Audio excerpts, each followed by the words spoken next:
IMS BHU Banaras Hindu university मैंने master of surgery orthopaedics का करने का मौका मिला और बड़े नामी टीचर्स थे और प्रोफैसर तुली जिन्होंने कोल मैनू 2 साल की MS सर्जरी काम करने का मौका मिला और उन्होंने बिल्कुल मैं समझदा भी मैं जिसले मैं शिमले था एक पत्थर ही था पर और जिसले मैं बनारस चो निकलिया तो मैं एक ऑर्थोपेडिक्स एक आलमी इंसान बनाता उन्होंने मैनू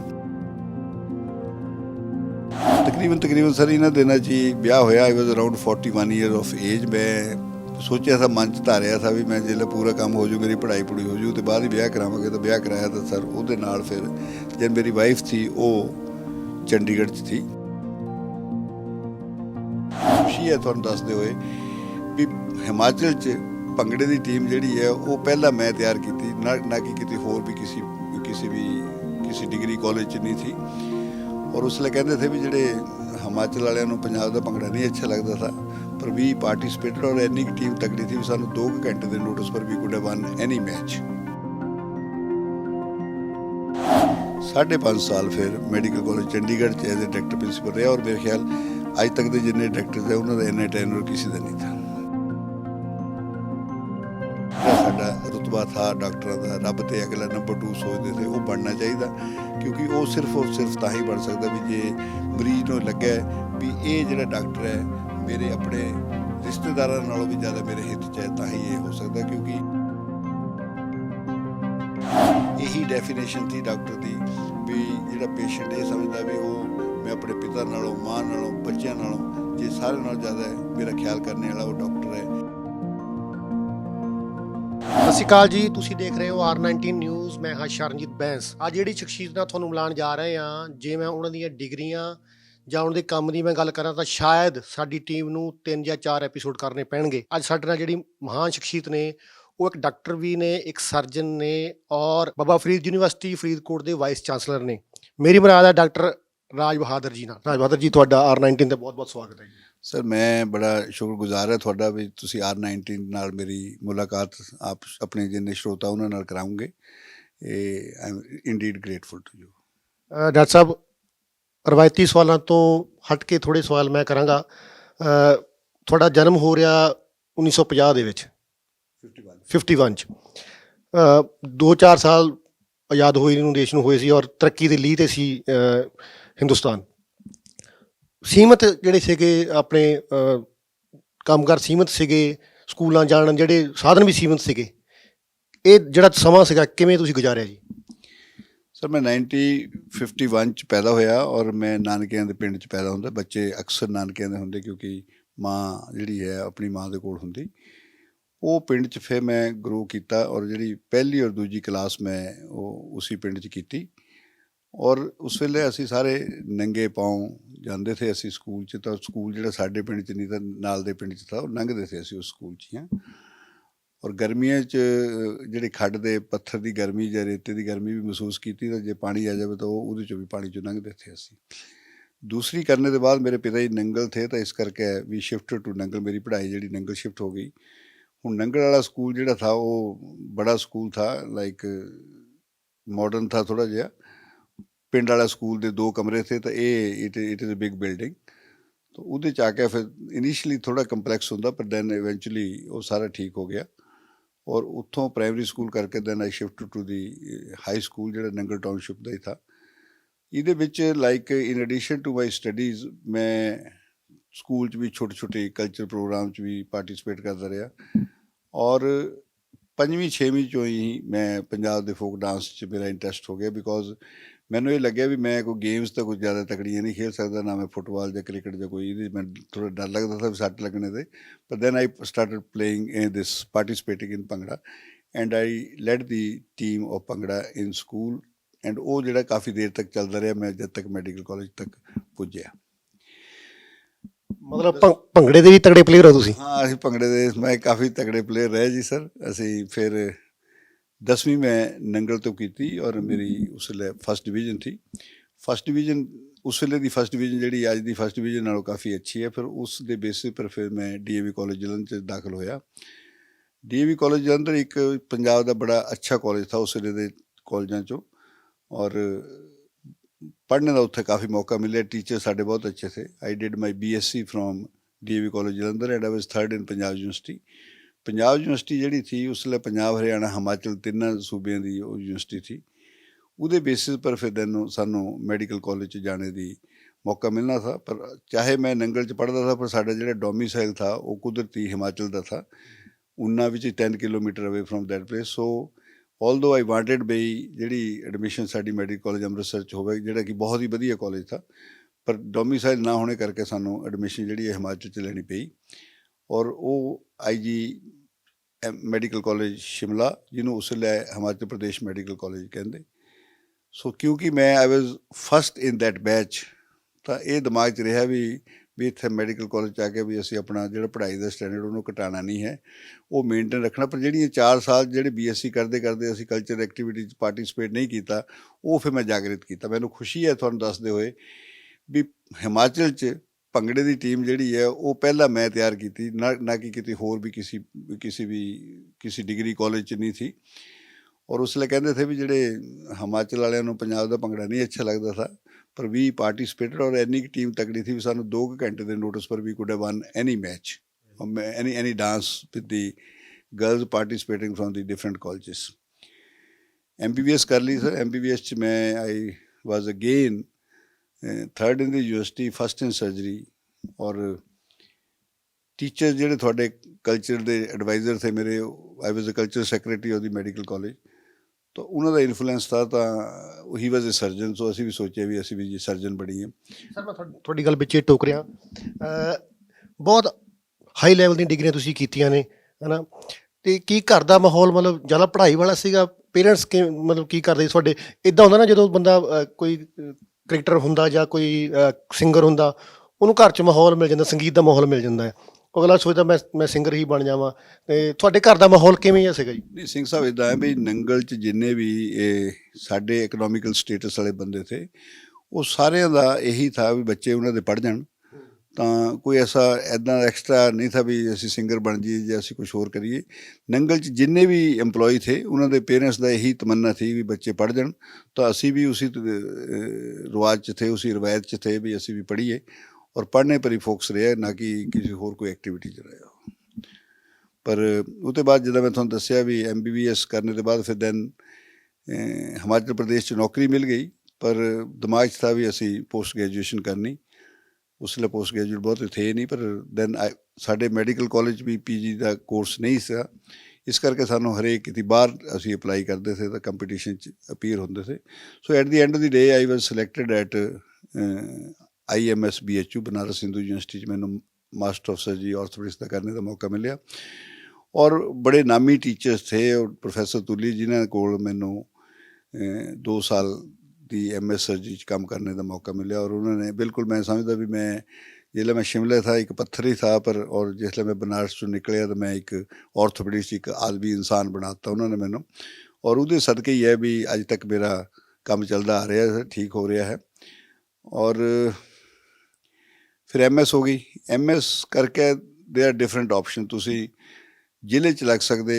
सो मेरी पोस्टिंग डिस्ट्रिक्ट हॉस्पिटल कुल्लू 'ਚ हो गई। पेरेंट्स बड़े खुश हुए भी जिले 'ਚ हुण डॉक्टर ने लग जाना, पहला तुसी छोटे हस्पताल 'ਚ लगते थे। पर दैन दिमाग 'ਚ था भी असी सिंस भी टीचिंग लाइन 'ਚ जाना है, सो ਉਹਦੇ ਵਾਸਤੇ रजिस्ट्रारशिप की जरूरी होंगी है। सो MS के बाद तुसां किसी भी मैडिकल कॉलेज 'ਚ काम करने का मौका मिलना चाहिए। So I went to medical college Rohtak, उत्थे सिलेक्ट होया मैं पहला। होर बड़े एमीनेंट टीचर जिहड़े प्रोफैसर मैनी एंड सर्जन वो थे, उसले उन्होंने कोल मैं सिलेक्ट होया। सिलेक्ट होने के बाद I worked for some time. फिर मैं PGI 'ਚ मेरी सिलेक्शन हो गई। So PGI which is a good institution in the country, as well a north India का टॉप सेंटर था। तो उत्थे सानू काफ़ी सर्जरी करने का मौका मिले और रिसर्च करने का मौका मिले। वो 3 साल का ट्रेनिंग पीरियड होंदा, सुपरविजन 'ਚ ਹੁੰਦਾ है। ਇਹਦੇ बाद then you are eligible to become a assistant professor. ਜਿਹੜਾ ਅਸਿਸਟੈਂਟ ਪ੍ਰੋਫੈਸਰ ਵਾਲਾ ਇਹ UPSC ਦੀ ਸਿਲੈਕਸ਼ਨ ਹੁੰਦੀ। So until unless the post is advertised, ਉਸਲੇ ਤੱਕ ਤੁਸੀਂ ਕਿਤੇ ਜਾ ਨਹੀਂ ਸਕਦੇ। ਹੋਰ ਪੋਸਟਾਂ ਵੀ ਉਸਲੇ ਘੱਟ ਥੀਆਂ, ਮੌਕੇ ਘੱਟ ਥੇ। So then in 1983 December I was selected in the UPSC for the post of assistant professor at JIPMER Pondicherry. Sir JIPMER Pondicherry ਵੀ ਜਿੱਦਾਂ PGI ਹੈ, ਜਿੱਦਾਂ ਏਮਜ਼ ਹੈ, ਇੱਦਾਂ ਦਾ ਇੱਕ ਸੈਂਟਰ ਹੈ ਸਾਊਥ 'ਚ, but then it is under central government. So ਉੱਥੇ ਮੈਂ ਸਿਲੈਕਟ ਹੋ ਕੇ ਗਿਆ। ਔਰ when you become assistant professor ਤੁਸੀਂ ਆਪਣਾ ਇੰਡੀਪੈਂਡੈਂਟ ਤੁਹਾਨੂੰ ਕੰਮ ਕਰਨ ਦਾ ਮੌਕਾ ਮਿਲਦਾ। So I started developing skills. ਔਰ ਜਿਹੜੇ ਪ੍ਰੋਫੈਸਰ ਤੁਲੀ ਨੇ ਸਪਾਈਨ ਸਿਖਾਇਆ था ਉਹ ਉੱਥੇ ਕਰਨ ਦਾ ਆਪਣੇ ਆਪ ਮੌਕਾ ਮਿਲਿਆ। ਐਂਡ ਦੈਨ ਉੱਥੋਂ ਮੈਂ ਪ੍ਰਮੋਟ ਵੀ ਹੋਇਆ। ਪ੍ਰਮੋਟ ਹੋ ਕੇ ਫਿਰ ਮੈਂ ਦਿੱਲੀ 'ਚ ਆ ਗਿਆ, central institute of orthopaedics Safdarjung 'ਚ। ਉੱਥੇ ਕਾਫੀ it is one of the bigger hospital in orthopaedics. 200 bed का ऑर्थोपेडिक्स था। तो काफ़ी सर्जिकल एक्सपीरियंस मिले, काफ़ी मौका मिलने के बाद आई वाज मेड प्रोफैसर इन 1992। और उन्होंने के दिनों ही मैं फिर गवर्नमेंट ऑफ इंडिया के एक स्कॉलरशिप पर सिलेक्ट होया टू गो टू बेलफास्ट। क्योंकि जॉइंट रिप्लेसमेंट का हिप रिप्लेसमेंट मैनू आती थी, पर नी रिप्लेसमेंट वास्ते I wanted to go abroad to learn from that place. So I was posted at Musgrave park hospital in Belfast. Sir वो 200 bed का Europe का सारा बड़ा ऑर्थोपेडिक्स का हॉस्पिटल था। उत्थे ट्रेनिंग हुई मेरी ऑर्थोपेडिक्स च, और खास करके जॉइंट रिप्लेसमेंट च। मेरे ख्याल रोज़ असी कई जॉइंट रिप्लेसमेंट असिस्ट करनी है या खुद करनी है। वो करने के बाद then I came back and joined at Maulana Azad medical college Delhi as a professor and head of the unit. ਤੁਸੀਂ ਉਹਨੇ ਦੱਸਿਆ ਕਿ ਤੁਸੀਂ ਯੂਰਪ ਚਲੇ ਗਏ, ਉੱਥੇ ਤੁਸੀਂ ਕੰਮ ਕੀਤਾ। ਹਿੰਦੁਸਤਾਨ ਨਾਲੋਂ ਇੰਡੀਆ ਨਾਲੋਂ ਵੱਧ ਪੈਸੇ ਉੱਥੇ ਤੁਹਾਨੂੰ ਮਿਲਦੇ ਵੀ ਹੋਣਗੇ, ਹੈ ਨਾ? सर मैं स्कॉलरशिप पर गया। ਸਕਾਲਰਸ਼ਿਪ ਗਏ ਸੀ। स्कॉलरशिप ਕਈ ਧਿਆਨ ਨਹੀਂ ਆਇਆ ਕਿ ਮੈਂ ਅਬਰੋਡ ਹੀ ਰਹਿ ਜਾ। सर मैं जिस स्टेटस पर ਜਿਹੜੇ ਸਾਡਾ ਸੋਸ਼ਲ ਸਟੇਟਸ ਪ੍ਰੋਫੈਸਰ ਦਾ था, ਉਹ ਸਟੇਟਸ ਇੱਥੇ ਜਿਹੜਾ ਆਪਣੇ ਦੇਸ਼ 'ਚ ਮਿਲਦਾ ਉਹ ਉੱਥੇ ਨਹੀਂ ਮਿਲ ਸਕਦਾ। ਸੋ ਇਹ ਦਿਮਾਗ 'ਚ ਕਦੀ ਵੀ ਨਹੀਂ ਆਇਆ ਵੀ ਉੱਥੇ ਰਹੀਏ। ਪਰ even if the professor offered something ਵੀ ਤੁਸੀਂ ਇੱਥੇ ਰਹਿ ਲਓ, ਪਰ since you have to work at a lower level, ਤਾਂ ਆਈ ਜਸਟ ਥੋਟ ਵੀ ਅਸੀਂ ਆਪਣੇ ਦੇਸ਼ ਦੀ ਜਾ ਕੇ ਸੇਵਾ ਕਰੀਏ। ਔਰ ਆਪਣੇ ਉੱਥੇ I was already working as a professor in Maulana ਆਜ਼ਾਦ।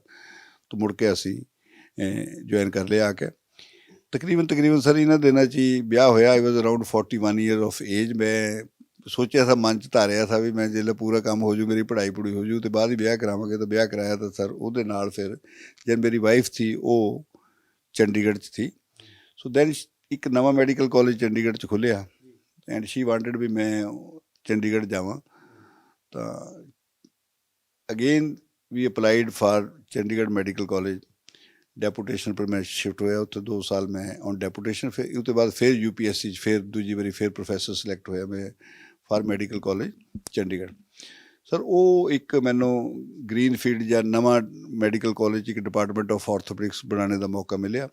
और ये मन च तमन्ना थी भी जिदा का इंस्टीट्यूट जो डिपार्टमेंट ऑर्थोपेडिक्स था बनारस जिथे मैं पढ़िया उदा का एक बनाइए, ताकि जिन्ने भी जोड़े मेरे फैकल्टी मैंबर है उस सारे उस डिपार्टमेंट भाइयों की तरह रहन, ना कि कोई वो हिरारकी हो कोई उपर या थले हो। So I gave opportunity to all my junior colleagues to be independent. और ये दिमाग था टीचर रखिया भी असी डिपार्टमेंट ऑफ ऑर्थोपेडिक्स जो PGI जिथे मैं काम किया वो बराबर का लैके आना छेती तो छेती। और मैनू बड़ा फकर है भी ये थोड़े दिनों ही असी ਇੱਦਾਂ लगना शुरू हो गया भी orthopaedics department of medical college Chandigarh is better than the PGI। तो ये एक अच्छा माइलस्टोन था।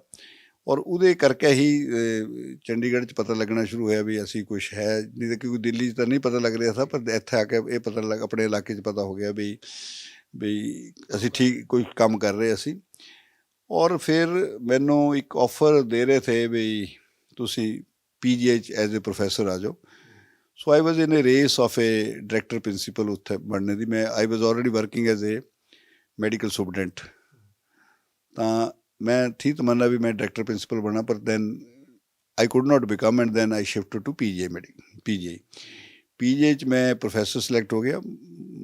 ये भी दस दे मैनू खुशी है थानू कि PGI at the level of a professor बाहरों बंदा नहीं आता कोई सिलैक्ट होता, पर मैं बाहरों सिलैक्ट होया था because I was in the medical college Chandigarh.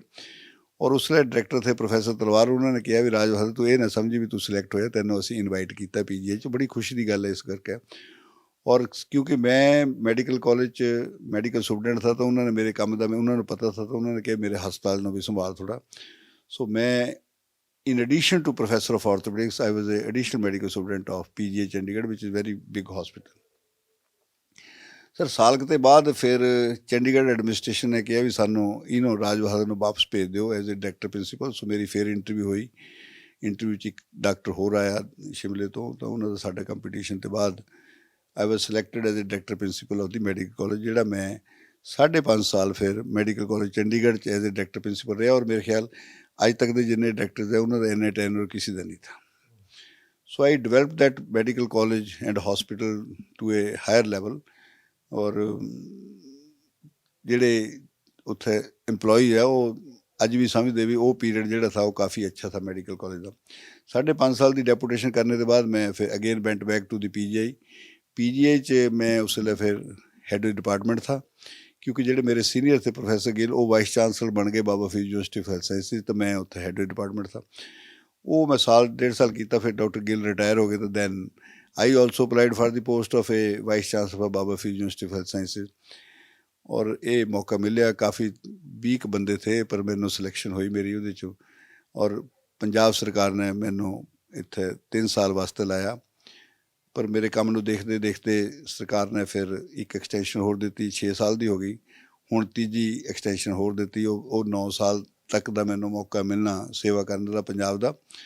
सो ये सिर्फ मेरे ख्याल रब की कृपा या लोग जिहड़े मेरे पेशेंट्स है उन्हां दी ब्लैसिंग्स है, जिहदे करके भी मैं ये कृपा हो रही है। क्योंकि PGI च रिटायर हो जाते 65 and I have already 70 years, तो जे 70 ईयर्स तक भी मौका दे रही सरकार या रब, तो I think is a good thing.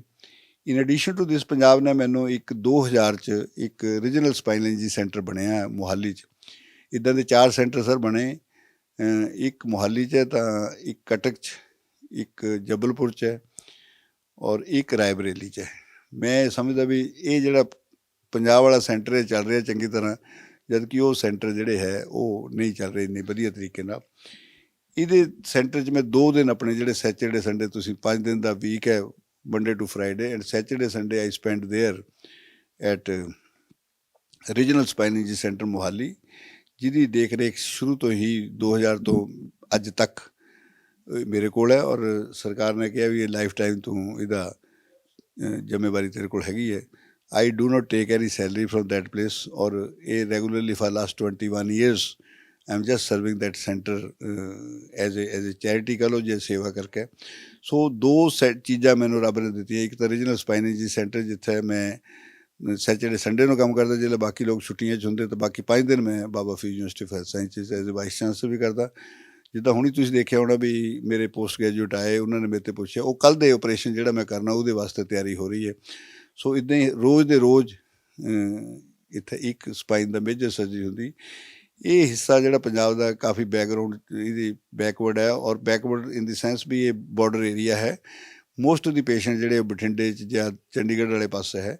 सो वो सर्विसिज जिहड़ी है कि मैं चंडीगढ़ च दिंदा था या मैडिकल कॉलेज दिंदा था या PGI दिंदा था, ये पेशेंट्स जिहड़े इस इलाके के पेशेंट्स है उन्होंने ये बेनीफिट मिल रहा। We are doing very very major surgery which is usually not done even at PGI और हाँ sir. In addition to this we have another hospital Jalalabad च, जिहदे च भी उत्थे भी जाके मैं स्पाइन सर्जरी कर दिंदा। सो मौका ये है भी जिथे एक पेशेंट है उहदे कोल जाके डॉक्टर नूं सेवा करने का मौका मिल रहा। It is only because of the support of the government of Punjab, जिहदे करके असी वी हैव क्रिएटेड फैसिलिटीज़ और वो मौका मिल रहा सेवा करने का।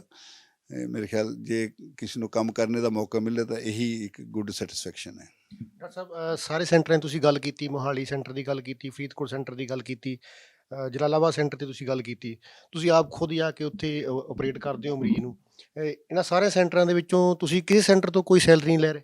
नहीं सर, मैं बाबा फरीद यूनिवर्सिटी की जी एज ए वाइस चांसलर मैं सैलरी लैंदा, बाकी तो जी मैं सर्जरी करता वो that is my own skill which I am giving to the patients. मेरे तो जिन्ने पहला वाइस चांसलर थे जो सर्जन भी थे, तो उन्होंने कभी ऑपरेट नहीं किया था, पर मैं एम कंटिन्यूइंग दैट बिकॉज मैंने ये पता भी जिसले मैं वाइस चांसलरशिप खत्म हो जानी, पर मैं बेसिकली तो ऑर्थोपेडिक सर्जन ही है जो स्पाइन सर्जन है वही रहना है। तो इस करके मैं मेनटेनिंग माई स्किल्स और बाद भी मैं काम करता रहूँगा सर्जरी का। ਡਾਕਟਰ ਸਾਹਿਬ ਇੱਕ ਦੌਰ ਚੱਲਿਆ ਕੋਵਿਡ-19 ਦਾ ਜੀ। ਕਰੋਨਾ ਕਾਲ 'ਚ ਬਹੁਤ ਮੌਤਾਂ ਹੋਈਆਂ, ਆਕਸੀਜਨ ਦੀ ਘਾਟ ਹੋ ਗਈ। ਜਾਂ ਤੁਸੀਂ ਪੰਜਾਬ ਸਰਕਾਰ ਦੀ ਕਰੋਨਾ ਕਮੇਟੀ ਦੇ ਸਲਾਹਕਾਰ ਵੀ ਸੀਗੇ, ਕੀ ਕਾਰਨ ਮੰਨਦੇ ਹੋ ਜੀ ਇੰਨੀਆਂ ਮੌਤਾਂ ਦਾ? ਲੋਕਡਾਊਨ ਇਸੇ ਢੰਗ ਲੱਗਿਆ ਇਹਨਾਂ ਕੋਲੋਂ ਜਾਂ ਕੀ ਕਾਰਨ ਹੋ ਸਕਦਾ? ਸਰ ਕਰੋਨਾ 'ਚ ਬੜੀ ਦੁੱਖ ਦੀ ਗੱਲ ਹੈ ਵੀ ਭਾਵੇਂ ਅਸੀਂ ਕਿੰਨੀਆਂ ਇੰਟਰਵਿਊਜ਼ ਦਿੱਤੀਆਂ, ਕਿੰਨਾ ਮੀਡੀਆ 'ਚ ਗਏ, ਪਰ ਜਿਹੜਾ ਪੰਜਾਬ ਦਾ ਬੰਦਾ ਹੈ ਉਹ ਸਮਝਦਾ ਵੀ ਇਹ ਕੋਈ ਬਿਮਾਰੀ ਨਹੀਂ ਹੈ, ਤੇ ਇਸ ਕਰਕੇ ਉਹਨਾਂ ਨੇ ਖਾਸ ਖਿਆਲ ਨਹੀਂ ਰੱਖਿਆ। ਦੋ ਤਿੰਨ ਗੱਲਾਂ ਦੀ ਜ਼ਰੂਰਤ ਸੀ ਜਿਹੜੀ ਅਖੀਰ ਤੱਕ ਨਹੀਂ ਕੀਤੀ। ਨਾ ਮਾਸਕ ਲਾਣੇ ਦੀ ਕੋਸ਼ਿਸ਼ ਕੀਤੀ, ਨਾ ਸੈਨੀਟਾਈਜੇਸ਼ਨ ਕਰਨੇ ਦੀ ਕੋਸ਼ਿਸ਼ ਕੀਤੀ, ਨਾ ਡਿਸਟੈਂਸ ਮੇਨਟੇਨ ਕਰਨੇ ਦੀ ਕੋਸ਼ਿਸ਼ ਕੀਤੀ। ਤੋ ਇਹ ਭਾਵੇਂ ਅਸੀਂ 100 ਵਾਰ ਕਿਹਾ ਹੋਣਾ, ਪਰ ਜੇ ਤੁਸੀਂ ਆਓ ਪੈਰੀਫਰੀ 'ਚ, ਪਿੰਡਾਂ 'ਚ ਵੀ ਆਓ, ਜਾਂ ਸ਼ਹਿਰ 'ਚ ਲੁਧਿਆਣੇ 'ਚ ਵੀ ਦੇਖੋ, ਆਈ ਵਾਜ਼ ਸੇਇੰਗ ਬਈ ਬਿਨਾਂ ਮਾਸਕ ਦੇ ਬੰਦੇ ਚੱਲੇ, ਔਰ ਉਹ that is the cause of failure, ਔਰ I think nothing else.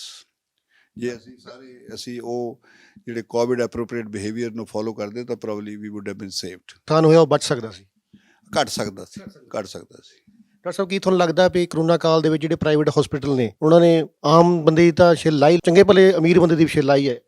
Sir ਮੈਨੂੰ ਇਹ ਲੱਗਦਾ ਵੀ ਕਰੋਨਾ ਦੇ ਵਿੱਚ ਹਰੇਕ ਨੇ ਛਿੱਲ ਲਾਈ। ਜੇ ਮੈਂ ਤੁਹਾਨੂੰ ਦੱਸਾਂ ਵੀ ਜਿਹੜਾ ਅਸੀਂ RNA ਟੈਸਟ ਕਰਦੇ ਥੇ RT-PCR 'ਚ, RNA ਐਕਸਟ੍ਰੈਕਸ਼ਨ ਕਿੱਟ ਜਿਹੜੀ 342 ਰੁਪਏ ਦੀ ਸੀ, ਅੱਜ ਉਹ 17 ਰੁਪਏ ਦੀ ਹੈ। ਜਿਸ ਲੋਕ ਦੇਣ ਆਉਂਦੇ ਤਾਂ ਉਹ ਕਹਿੰਦੇ ਬਿਸਲੇਰੀ ਦੀ ਬੋਤਲ ਨਾਲੋਂ ਵੀ ਸਸਤੀ ਹੈ, ਪਾਣੀ ਦੀ ਬੋਤਲ ਨਾਲੋਂ ਵੀ ਸਸਤੀ ਕਿੱਟ ਹੈ। ਸੋ ਜੇ ਇਹਦੀ ਕੀਮਤ 17 ਰੁਪਏ ਸੀ, ਔਰ ਉਹ ਤੇ ਇਹ ਸਰਕਾਰ ਨੂੰ ਜਾਂ ਕਿਸੇ ਵੀ ਇੰਸਟੀਟਿਊਸ਼ਨ ਨੂੰ 342 ਰੁਪਏ ਦੀ ਵੇਚ ਰਹੇ, ਤਾਂ ਤੁਸੀਂ ਲਾ ਲਓ ਵੀ ਅੰਦਾਜ਼ਾ ਕਿੰਨਾ ਐਕਸਪਲੋਇਟ ਉਹ ਕੀਤਾ। ਸੋ ਸਰ ਇਹ ਕਿਉਂ, ਇਹ ਇਸ ਕਰਕੇ ਹੋਏ ਐਕਸਪਲੋਇਟ ਬਿਕੋਜ਼ ਹਰੇਕ ਚੀਜ਼ ਜਿਹੜੀ ਆ ਬਾਹਰੋਂ ਹੀ ਆ ਰਹੀ ਸੀ, ਬਿਮਾਰੀ ਦਾ ਨਹੀਂ ਪਤਾ ਥਾ, ਇੰਸਟਰੂਮੈਂਟ ਜਿਹੜੇ ਉਹ ਸਾਰੇ ਇੰਪੋਰਟਡ ਥੇ, ਤਾਂ ਇਸ ਕਰਕੇ ਉਹਨਾਂ ਦੀਆਂ ਕੀਮਤਾਂ ਵੀ ਮੇਰੇ ਖਿਆਲ ਕੰਪਨੀ ਵਾਲਿਆਂ ਨੇ ਜ਼ਿਆਦਾ ਕੀਤੀਆਂ। ਫਿਰ ਇਹ ਜਿੱਦਾਂ ਤੁਸੀਂ ਕਿਹਾ ਵੀ ਕੁਛ ਡਾਕਟਰਸ ਨੇ ਕੀਤਾ, ਮੈਨੂੰ ਬੜੇ ਦੁੱਖ ਦੀ ਗੱਲ ਹੈ ਵੀ ਇਹ ਮੈਡੀਕਲ ਪ੍ਰੋਫੈਸ਼ਨ ਇਸ ਕਰਕੇ ਨਹੀਂ ਬਣਿਆ। ਸੋ ਜੇ ਕੋਈ ਡਾਕਟਰ ਇੱਦਾਂ ਦੇ ਕੰਮ ਕਰਦਾ ਤਾਂ ਪੇਸ਼ੈਂਟ ਨੂੰ ਐਕਸਪਲੋਇਟ ਕਰਦਾ, ਮੇਰੇ ਖਿਆਲ ਪਾਪ ਹੈ। ਕਿਉਂਕਿ we are here to save the lives of the person without taking any interest. ਜੇ ਮੈਂ ਤੁਹਾਨੂੰ ਇੱਕ ਚਰਕ ਦੀ ਗੱਲ ਸੁਣਾਵਾਂ ਤਾਂ ਚਰਕ ਨੇ ਇਹ ਕਿਹਾ ਵੀ ਜਿਹੜਾ ਵੀ ਕੋਈ ਡਾਕਟਰ ਮਰੀਜ਼ ਦੀ ਪੈਸਿਆਂ ਨਾਲ ਆਪਣੀ ਜ਼ਿੰਦਗੀ ਜੀਣਾ ਚਾਹੁੰਦਾ ਤਾਂ ਉਹ ਇੱਕ ਢੇਰ ਮਿੱਟੀ ਦਾ ਇਕੱਠਾ ਕਰ ਰਿਹਾ, ਜੇ ਉਹ ਸੇਵਾ ਕਰਦਾ ਤਾਂ ਉਹਦੇ ਕੋਲ ਸ਼ਾਇਦ ਮਾਊਂਟੇਨ ਆਫ ਗੋਲਡ ਹੁੰਦਾ। ਸੋ ਇਹ ਕਿੰਨੀ ਪੁਰਾਣੀ ਗੱਲ ਮੈਂ ਤੁਹਾਨੂੰ ਜ਼ਿਕਰ ਕੀਤਾ, ਔਰ ਮੇਰੇ ਖਿਆਲ ਚਾਹੁੰਦਾ ਮੈਂ ਵੀ ਸਾਰੀ ਮੈਡੀਕਲ ਕਮਿਊਨਿਟੀ ਜਿਹੜੀ ਹੈ ਉਹ ਇੱਦਾਂ ਹੀ ਫੋਲੋ ਕਰਨਾ ਚਾਹੀਦਾ, ਬਿਕੋਜ਼ ਜਿਹੜੀਆਂ ਬਲੈਸਿੰਗ ਪੇਸ਼ੈਂਟ ਕੋਲੋਂ ਆਉਂਦੀਆਂ ਉਹ ਕਈ ਪੈਸਿਆਂ ਨਾਲੋਂ ਜ਼ਿਆਦਾ ਹੈ। ਸੋ ਉਹਦੀ ਸੈਟਿਸਫੈਕਸ਼ਨ ਕਾਫੀ ਜ਼ਿਆਦਾ ਹੁੰਦੀ ਸੀ। ਕਰੋਨਾ ਪਹਿਲੀ ਲਹਿਰ ਆਈ, ਫਿਰ ਦੂਜੀ ਲਹਿਰ ਆਈ, ਫਿਰ ਤੀਜੀ ਦਾ ਵੀ ਰੌਲਾ ਸ਼ੁਰੂ ਹੋ ਗਿਆ ਕਿ ਥਰਡ ਲਹਿਰ ਵੀ ਆ ਰਹੀ ਹੈ। ਇਹਦੇ ਬਾਰੇ ਥੋੜ੍ਹਾ ਚੱਲਣਾ ਪਾਓ ਕਿ ਥਰਡ ਲਹਿਰ ਆ ਰਹੀ ਹੈ ਜਾਂ ਵੈਸੇ ਹੀ ਰੌਲਾ ਚੱਲ ਰਹੀ ਹੈ? ਸਰ ਜਿੱਦਾਂ ਸੈਕੰਡ ਵੇਵ ਤੁਸੀਂ ਦੇਖੀ, ਪੰਜਾਬ ਸਰਕਾਰ ਨੇ ਜਿਸਲੇ ਸ਼ੁਰੂ ਹੋਇਆ ਕਰੋਨਾ, ਉਸ ਵੇਲੇ ਸਾਡੀ ਟੈਸਟਿੰਗ ਕੈਪੈਸਿਟੀ ਐਕਚੁਅਲੀ ਮੇਨ ਤਾਂ ਇਹ ਹੈ ਵੀ ਜੇ ਸਾਨੂੰ ਬਿਮਾਰੀ ਪਤਾ ਲੱਗੂਗੀ ਤਾਂ ਹੀ ਅਸੀਂ ਇਲਾਜ ਕਰਾਂਗੇ। ਸੋ ਟੈਸਟਿੰਗ ਕੈਪੈਸਿਟੀ ਸਾਡੀ ਪੰਜਾਬ ਦੀ 40 ਟੈਸਟ ਪਰ ਡੇ ਸੀ, ਜਿਹੜੀ ਅਸੀਂ ਬੜੇ ਥੋੜ੍ਹੇ ਸਮੇਂ 'ਚ ਉਹਨੂੰ 20,000 ਫਿਰ 30,000, ਹੁਣ ਸਾਡੀ 50,000 ਪਰ ਡੇ 'ਚ ਟੈਸਟ ਕਰਨੇ ਦੀ ਕੈਪੈਸਿਟੀ ਹੈ। ਸੋ ਜਿਸ ਵੇਲੇ ਪਤਾ ਲੱਗ ਜਾਂਦਾ ਤੁਹਾਨੂੰ ਕਰੋਨਾ ਦਾ ਪੇਸ਼ੈਂਟ ਹੈ, then you can isolate that patient. ਫਿਰ ਜੇ ਉਹ ਸੀਰੀਅਸ ਹੋ ਜਾਂਦਾ ਤੁਸੀਂ ਉਹਨੂੰ ਟਰੀਟ ਵੀ ਕਰ ਸਕਦੇ। ਪਰ ਜੇ ਤੁਹਾਨੂੰ ਪਤਾ ਹੀ ਨਾ ਲੱਗਿਆ ਵੀ ਕਰੋਨਾ ਦਾ ਕੋਈ ਪੇਸ਼ੈਂਟ ਹੈ, ਫਿਰ ਉਹ ਜਿਹੜੇ ਸੋਸਾਇਟੀ 'ਚ ਮਰਜ ਕਰ ਰਿਹਾ ਤਾਂ ਹੀ is infecting the other people also. So Punjab ਸਰਕਾਰ ਨੇ ਔਰ ਜਿਹੜੀ ਸਾਡੀ ਟੀਮ ਸੀ ਉਹ ਕਾਫੀ ਜ਼ੋਰ ਨਾਲ ਇਹ ਕੰਮ ਕੀਤਾ, ਔਰ ਅਸੀਂ ਕੰਟਰੋਲ ਕਰ ਸਕੇ। ਔਰ ਸਿਮਿਲਰਲੀ ਥਰਡ ਵੇਵ ਦੀ ਸੰਭਾਵਨਾ ਇੱਦਾਂ ਨਹੀਂ ਹੈ। ਜੇ ਤੁਸੀਂ ਦੇਖੋ ਅੱਜ ਵੀ ਕੇਰਲਾ 'ਚ ਜ਼ਿਆਦਾ ਹੈ, ਮਹਾਰਾਸ਼ਟਰ 'ਚ ਵੀ ਜ਼ਿਆਦਾ ਪੇਸ਼ੈਂਟਸ ਆ ਗਏ, ਤਾਂ ਇਹ ਸਰ ਇਨਫੈਕਸ਼ਨ ਹੈ, ਵਾਇਰਸ ਇਨਫੈਕਸ਼ਨ ਹੈ, ਇਹ ਕਿਸੇ ਨੂੰ ਵੀ ਹੋ ਸਕਦੀ, ਕਿੱਦਾਂ ਵੀ ਹੋ ਸਕਦੀ। ਤਾਂ ਇਸ ਕਰਕੇ ਇਹ ਸੰਭਾਵਨਾ ਹੈ not only by the state of Punjab, ਪਰ ਸਾਰੀ ਦੁਨੀਆ 'ਚ ਹੈ ਵੀ ਥਰਡ ਵੇਵ ਵੀ ਆ ਸਕਦੀ, ਚੌਥੀ ਵੀ ਆ ਸਕਦੀ, ਪੰਜਵੀਂ ਵੀ ਆ ਸਕਦੀ, ਜੇ ਅਸੀਂ ਖਿਆਲ ਨਹੀਂ ਰੱਖਾਂਗੇ। ਸੋ ਥਰਡ ਵੇਵ ਵਾਸਤੇ ਵੀ ਪੰਜਾਬ ਸਰਕਾਰ ਨੇ ਕਾਫੀ ਉਪਰਾਲੇ ਕੀਤੇ, ਉਹਦੇ 'ਚ ਫਿਰ ਸਾਨੂੰ ਜ਼ਿੰਮੇਵਾਰੀ ਦਿੱਤੀ ਕਾਫੀ ਕੁਝ ਸਮਾਨ। ਉਹਨਾਂ 'ਚ ਮੋਟੀਆਂ ਗੱਲਾਂ ਇਹ ਹੈ ਵੀ ਤਕਰੀਬਨ 5,000 ਬੈੱਡ ਜਿਹੜਾ ਹੈ ਹੁਣ ਅਸੀਂ ਪੰਜਾਬ 'ਚ ਹੋਰ ਐਡ ਕਰਨਾ ਹੈ। ਜ਼ਿਲ੍ਹਿਆਂ 'ਚ ਵੀ ਹੋ ਸਕਦਾ, ਸਿਵਲ ਹਸਪੀਟਲ 'ਚ ਵੀ ਹੋ ਸਕਦਾ, ਉਹ ਪ੍ਰਾਇਮਰੀ ਹੈਲਥ ਸੈਂਟਰ 'ਚ ਵੀ ਹੋ ਸਕਦਾ। ਸੋ ਇਹਦਾ ਮਤਲਬ ਵੀ ਬਿਲਕੁਲ ਥਰਡ ਲੈਵਲ ਤੱਕ ਵੀ ਜੇ ਪੇਸ਼ੈਂਟ ਕੋਈ ਆਇਆ ਤਾਂ ਉਹਨੂੰ ਉੱਥੇ ਇਲਾਜ ਉਹਦਾ ਹੋ ਸਕਦਾ। ਬੈੱਡ ਦਾ ਮਤਲਬ ਸਿਰਫ ਬੈੱਡ ਨਹੀਂ ਹੈ, ਬੈੱਡ ਦੇ ਨਾਲ ਹੋਰ ਫੈਸਿਲਿਟੀ ਜਿਹੜੀਆਂ ਹੁੰਦੀਆਂ ਉਹ ਵੀ ਸਾਰੀਆਂ ਰੱਖੀਆਂ ਗਈਆਂ। ਸਰ ਜਿੱਦਾਂ ਫਿਰ ਇਨ ਐਡੀਸ਼ਨ ਟੂ ਦਿਸ, ਜੇ ਅਸੀਂ ਇੱਥੇ ਪਹਿਲਾਂ ਅਸੀਂ 7 ਲੈਬਸ ਤਿਆਰ ਕੀਤੀਆਂ ਸੀ, ਮੈਡੀਕਲ ਕਾਲਜ ਅੰਮ੍ਰਿਤਸਰ, ਪਟਿਆਲਾ, ਫਰੀਦਕੋਟ, ਔਰ ਇੱਕ ਜਲੰਧਰ 'ਚ ਸੀ, ਇੱਕ ਲੁਧਿਆਣੇ 'ਚ ਸੀ, 2 ਅਸੀਂ ਮੋਹਾਲੀ 'ਚ ਲੈਬਸ ਬਣਾਈਆਂ ਸੀ। ਪਰ ਹੁਣ ਸਰਕਾਰ ਨੇ ਫੈਸਲਾ ਲਿਆ ਵੀ ਹਰੇਕ ਜ਼ਿਲ੍ਹੇ 'ਚ ਇੱਕ ਲੈਬ ਹੋਏਗੀ। ਉਹਦੇ ਵੀ ਸਰ ਅਸੀਂ ਇਕੁਇਪਮੈਂਟ ਲੈਣੇ ਵਾਸਤੇ ਟੈਂਡਰ ਕਿਹਾ, ਅਸੀਂ ਆਰਡਰ ਹੀ ਪਲੇਸ ਕਰਦੇ ਤੇ ਜਿਹੜੇ ਇਕੁਇਪਮੈਂਟ ਦੇ। ਇਨ ਐਡੀਸ਼ਨ ਟੂ ਦਿਸ ਉਹ ਲੈਬਸ ਬਣਾਉਣੇ ਦਾ ਜਿਹੜਾ ਇਨਫਰਾਸਟਰਕਚਰ ਬਣਾਉਣੇ ਦਾ, ਉਹਦੇ ਕਮਰੇ ਨੂੰ ਉਹਦੀ ਜਿੱਦਾਂ ਦਾ ਰੱਖਣਾ ਹੈ, ਉਹਦੇ ਵਾਸਤੇ ਵੀ ਟੈਂਡਰ ਫਲੋਟ ਕਰਕੇ ਅਸੀਂ ਕੰਮ ਦੇ ਦਿੱਤਾ। ਸੋ ਜੇ ਥਰਡ ਵੇਵ ਆਈ ਤਾਂ ਮੈਂ ਕਹਿੰਦਾ ਵੀ ਅਸੀਂ ਕਾਫੀ ਪ੍ਰੀਪੇਅਰਡ ਹੈ, ਔਰ ਇਨ ਐਡੀਸ਼ਨ ਟੂ ਦਿਸ ਲੋਕਾਂ ਨੂੰ ਵੀ ਹੁਣ ਸਮਝ ਆ ਗਈ ਵੀ ਜੇ ਕਰੋਨਾ ਆਇਆ ਤਾਂ ਫਿਰ ਸਾਨੂੰ ਆਪਣਾ ਖਿਆਲ ਤਾਂ ਰੱਖਣਾ ਹੀ ਪੈਣਾ, ਕਿਉਂਕਿ ਸਾਰਿਆਂ ਨੇ ਦੇਖਿਆ ਬਈ at the end of the day ਜਿਸਲੇ ਪੇਸ਼ੈਂਟ ਇੱਕ ਲੇਟ ਆਉਂਦਾ, ਐਕਚੁਅਲੀ ਜਿਹੜੇ ਪੇਸ਼ੈਂਟ ਮਰੇ ਉਹੀ ਹੈ ਵੀ ਜਿਹੜੇ ਇੱਕ ਤਾਂ ਲੇਟ ਆਏ ਜਾਂ ਉਹਨਾਂ ਨੂੰ ਕੋਮੋਰਬਿਡਿਟੀਜ਼ ਹੋਣ, ਵੀ ਜਿੱਦਾਂ ਉਹਨੂੰ ਕੋਈ ਦਿਲ ਦੀ ਬਿਮਾਰੀ ਹੈ ਜਾਂ ਛਾਤੀ ਦੀ ਕੋਈ ਬਿਮਾਰੀ ਹੈ ਜਾਂ ਓਬੈਸਿਟੀ ਹੈ ਜਾਂ ਡਾਇਬਟੀਜ਼ ਹੈ, ਇਹਨਾਂ ਨੂੰ ਕਹਿੰਦੇ ਅਸੀਂ ਕੋਮੋਰਬਿਡਿਟੀਜ਼। ਸੋ ਜੇ ਤਾਂ ਇੱਕ ਨਾਰਮਲ ਬੰਦਾ ਹੈ ਉਹਨੂੰ ਤਾਂ ਕਰੋਨਾ ਇੰਨਾ ਜ਼ਿਆਦਾ ਨਹੀਂ ਕਰਨਾ, ਪਰ ਜੇ ਉਹਦੀ ਇਹ ਨਾਲ ਹੋਰ ਬਿਮਾਰੀਆਂ ਤਾਂ ਉਹ ਪੇਸ਼ੈਂਟ ਜ਼ਿਆਦਾ ਸਫਰ ਕਰ ਸਕਦਾ। ਸੋ ਹੁਣ ਇਹ ਇਸ ਵੇਲੇ ਸਾਰਿਆਂ ਨੂੰ ਪਤਾ ਵੀ ਜੇ ਲੇਟ ਨਹੀਂ ਜਾਣਾ ਅਸੀਂ ਹਸਪਤਾਲ, ਜਿੱਦਾਂ ਹੀ ਪਤਾ ਲੱਗਦਾ ਤੁਹਾਨੂੰ go to the hospital and get your self tested, ਔਰ ਸਾਈਮਲਟੇਨੀਅਸਲੀ ਜੇ ਟੈਸਟ ਹੁੰਦਾ ਤਾਂ ਫਿਰ ਤੁਸੀਂ ਇਲਾਜ ਕਰਨਾ। ਇਲਾਜ 'ਚ ਵੀ ਅਸੀਂ ਦੇਖਿਆ ਵੀ ਸ਼ੁਰੂ 'ਚ ਅਸੀਂ ਬਈ ਪੇਸ਼ੈਂਟਸ ਨੂੰ ਅਸੀਂ ਪ੍ਰੋਨ ਵੀ ਕਰਦੇ ਥੇ, ਫਿਰ ਸਟੀਰੋਇਡ ਦਿੱਤੇ। ਸਟੀਰੋਇਡ ਦਾ ਜਿਹੜਾ ਐਕਸਪੀਰੀਅੰਸ ਹੈ ਪੰਜਾਬ ਨੇ ਜਿਹੜਾ ਹੈ ਸਾਰੇ ਹਿੰਦੁਸਤਾਨ ਨੂੰ ਦੱਸਿਆ ਵੀ ਸਟੀਰੋਇਡ ਦੀ ਬੜੀ ਇੰਪੋਰਟੈਂਸ ਹੈ। ਇਹ ਸਾਰਾ ਕੁਛ ਇਸ ਟੀਮ ਨੇ ਕੀਤਾ, ਪੰਜਾਬ ਦੀ ਟੀਮ ਨੇ। ਇਨ ਐਡੀਸ਼ਨ ਟੂ ਦਿਸ ਫਿਰ ਆ ਗਈ ਆਕਸੀਜਨ ਦੀ ਗੱਲ। ਆਕਸੀਜਨ ਤੁਸੀਂ ਇਹ ਸਿਰਫ ਪੰਜਾਬ 'ਚ ਨਹੀਂ ਘਟੀ ਸਰ, ਸਾਰੇ ਹਿੰਦੁਸਤਾਨ 'ਚ ਘਟੀ। ਤੋ ਇਸ ਕਰਕੇ ਲਾਈਕ ਫਰੀਦਕੋਟ 'ਚ ਅਸੀਂ ਕਾਫੀ ਠੀਕ ਥੇ, ਅਸੀਂ ਇੱਥੋਂ ਆਕਸੀਜਨ ਜਿਹੜੀ ਹੈ ਉਹ ਅੰਮ੍ਰਿਤਸਰ ਵੀ ਭੇਜੀ, ਔਰ ਸਾਡੇ ਕੋਲ ਦਿੱਲੀੋਂ ਪੇਸ਼ੈਂਟ ਆਉਂਦੇ ਥੇ, ਹਰਿਆਣਾ ਦੇ ਪੇਸ਼ੈਂਟ ਇੱਥੇ ਆਉਂਦੇ ਥੇ, because we had good facilities here. ਹੁਣ ਸਰਕਾਰ ਨੇ PSA ਪਲਾਂਟ ਲਾਤੇ, ਔਰ ਸਾਡੇ ਕੋਲ ਆਕਸੀਜਨ ਜਨਰੇਟਰ ਹੈਗੇ ਜਿਹੜੇ ਕਿ ਪੇਸ਼ੈਂਟ ਨੂੰ 5 ਲੀਟਰ ਆਕਸੀਜਨ ਪਰ ਮਿੰਟ ਦੇ ਸਕਦੇ। 10 ਲੀਟਰ ਉਹ ਪੇਸ਼ੈਂਟਸ ਹੋਣਗੇ ਜਿਨ੍ਹਾਂ ਨੂੰ ਕੋਈ ਬੰਦਾ ਘਰ 'ਚ ਹੈਗਾ। ਜੇ ਪੇਸ਼ੈਂਟ ਨੂੰ ਐਸੀ ਆਕਸੀਜਨ ਦੀ ਜ਼ਿਆਦਾ ਆਕਸੀਜਨ ਦੀ ਲੋੜ ਹੈ ਤਾਂ ਉਹਨੂੰ ਹਸਪਤਾਲ 'ਚ ਆਉਣਾ ਚਾਹੀਦਾ। ਉਹਦੇ ਵਾਸਤੇ ਇੱਕ ਲਿਕੁਇਡ ਆਕਸੀਜਨ ਪਲਾਂਟਸ ਜਿਹੜੇ ਹੈ ਸਟੋਰੇਜ ਪਲਾਂਟ ਉਹ ਵੀ ਸਰਕਾਰ ਨੇ ਦੇ ਦਿੱਤੇ।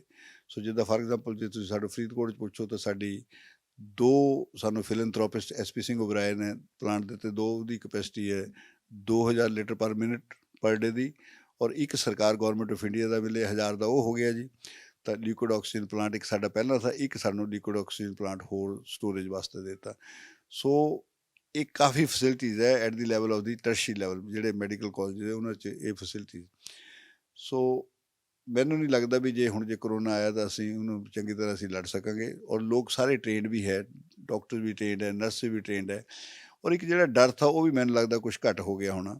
ਕਿਉਂਕਿ ਇਨੀਸ਼ਲੀ ਜਿਹੜੀਆਂ ਲੋਕਾਂ ਨੇ ਦੇਖਿਆ ਵੀ ਪੇਸ਼ੈਂਟ ਜਿਹੜੇ ਡਾਕਟਰ ਹੈ ਜਾਂ ਜਿਹੜੇ ਨਰਸਿਸ ਹੈ ਉਹ ਕਿੱਟਾਂ ਪਾਈਆਂ ਫਿਰਦੇ, ਡਰ ਲੱਗਦਾ ਸੀ ਵੀ ਕਿਆ ਹੈ ਇਹ ਬੰਦੇ। ਪਰ ਇਹ ਹੁਣ ਦੇਖਿਆ ਗਿਆ ਵੀ ਇਹਦੀ ਮਤਲਬ you can take the precaution. Doctor ਵਾਲੇ ਪਾਸੇ ਵੀ ਕਾਫੀ ਇੰਨਾ ਕੁਛ ਜਿੰਨਾ ਅਸੀਂ ਪਹਿਲਾਂ ਕਰ ਰਹੇ ਥੇ ਉਨੀ ਦੀ ਸ਼ਾਇਦ ਨਾ ਲੋੜ ਪਵੇ। ਸੋ ਇਹ ਸਰ ਕਰੋਨਾ ਦੀ ਹੈ, ਔਰ ਸੰਭਾਵਨਾ ਹੈ ਜੇ ਆਇਆ ਤਾਂ ਅਸੀਂ ਲੜ ਸਕਾਂਗੇ ਬੜੀ ਚੰਗੀ ਤਰ੍ਹਾਂ, ਤਾਂ ਮੈਨੂੰ ਇਹਦੇ 'ਚ ਕੋਈ ਡਰ ਨਹੀਂ ਲੱਗਦਾ। ਪਰ ਸਰ ਇਹਦੇ 'ਚ ਵਾਇਰਸ ਦੀ ਇਹ ਚੀਜ਼ ਹੁੰਦੀ, ਇਹ ਮਿਊਟੇਸ਼ਨ ਕਰਦੀ, ਇੱਕ ਆਪਣੀ ਸ਼ਕਲ ਬਦਲਦੀ, ਆਪਣਾ ਕਰਮ ਬਦਲਦੀ ਹੈ। ਤਾਂ ਮੁਟੇਸ਼ਨ ਤਾਂ ਕਿਸੇ ਵੇਲੇ ਵੀ ਹੋ ਸਕਦੀ, ਮੁਟੇਸ਼ਨ ਆਈਆਂ ਵੀ ਹੈ। ਸੋ ਉਹ ਮੁਟੇਸ਼ਨ ਜੇ ਬਦਲ ਜਾਵੇ ਤਾਂ ਉਹ ਬਿਹੇਵ ਡਿਫਰੈਂਟਲੀ ਕਰਦੀ।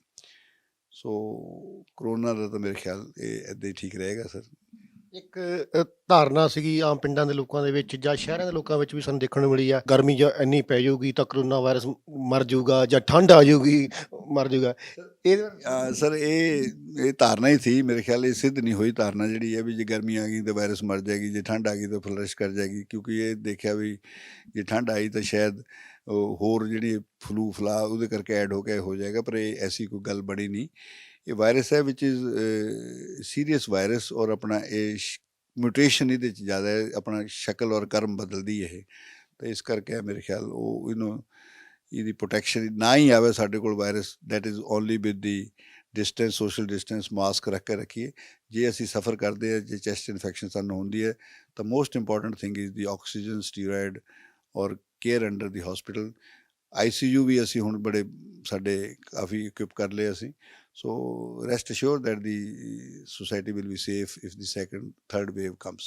2016 ਦੇ ਵਿੱਚ ਤੁਸੀਂ ਇੱਕ ਆਨਲਾਈਨ ਐਗਜ਼ਾਮ ਦਾ ਜਿਹੜਾ ਤਜਰਬਾ ਕੀਤਾ, ਕੀ ਕਾਰਨ ਰਹੇ ਹੋਣਗੇ ਵੀ ਇਹ ਤੁਹਾਨੂੰ ਤਜਰਬਾ ਕਰਨਾ ਪੈ ਗਿਆ, ਔਰ ਕਿੰਨਾ ਕੁ ਕਾਰਗਰ ਰਿਹਾ ਜੀ ਇਹ? ਸਰ ਜਿਸਲੇ ਤੁਸੀਂ ਇਮਤਿਹਾਨ ਦਿੱਤੇ ਜਾਂ ਮੈਂ ਇਮਤਿਹਾਨ ਦਿੱਤੇ ਤਾਂ 2 ਤਰੀਕੇ ਥੇ ਵੀ ਅਸੀਂ ਪੇਪਰ ਲਿਖਦੇ ਥੇ। ਪੇਪਰ ਜਿਹੜੇ ਉਹ ਕਿਸੇ ਸੈਂਟਰ 'ਚ ਪੁੱਜ ਜਾਂਦੇ, ਯੂਨੀਵਰਸਿਟੀ 'ਚ ਪੁੱਜ ਜਾਂਦੇ ਥੇ, ਯੂਨੀਵਰਸਿਟੀ 'ਚੋਂ ਉਹ ਪੇਪਰ ਜਿਹੜੇ ਕਿਸੇ ਨਾ ਕਿਸੇ ਜਗ੍ਹਾ ਦਿਖਾਏ ਜਾਂਦੇ ਥੇ, ਔਰ ਇਹ ਪਤਾ ਲੱਗ ਜਾਂਦਾ ਸੀ ਪੇਪਰ ਕਿੱਥੇ ਗਏ। ਤਾਂ ਤੁਸੀਂ ਐਗਜ਼ਾਮੀਨਰ ਜਿਹਨਾਂ ਦੀ ਕੋਈ ਅਪਰੋਚ ਸੀ ਤਾਂ ਉਹ ਐਗਜ਼ਾਮੀਨਰ ਨੂੰ ਮਿਲ ਕੇ ਨੰਬਰ ਲਵਾ ਲੈਂਦੇ ਥੇ। ਇਹ ਰਵਾਇਤ ਕਾਫੀ ਦੇਰ ਦੀ ਚੱਲ ਰਹੀ ਥੀ।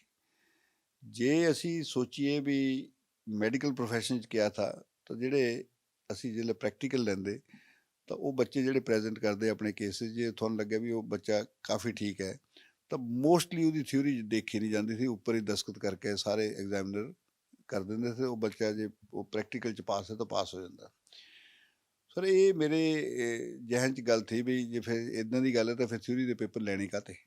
ਜੇ MCA ਨੇ ਜਾਂ NMC ਨੇ ਕਿਹਾ ਵੀ ਥਿਊਰੀ ਵਿੱਚ ਪਾਸ ਹੋਣਾ ਚਾਹੀਦਾ, ਪ੍ਰੈਕਟੀਕਲ ਵੀ ਪਾਸ ਹੋਣਾ ਚਾਹੀਦਾ, ਸਾਨੂੰ ਦੋਨੋਂ ਐਗਜ਼ਾਮ ਜਿਹੜੇ ਸੀਰੀਅਸਲੀ ਲੈਣੇ ਚਾਹੀਦੇ। ਇਹ ਨਹੀਂ ਹੈ ਵੀ ਪ੍ਰੈਕਟੀਕਲ ਦੇ ਬੇਸਿਸ ਪਰ ਤੁਸੀਂ ਥਿਊਰੀ ਨੂੰ ਵੀ ਪਾਸ ਕਰ ਦਿਓ।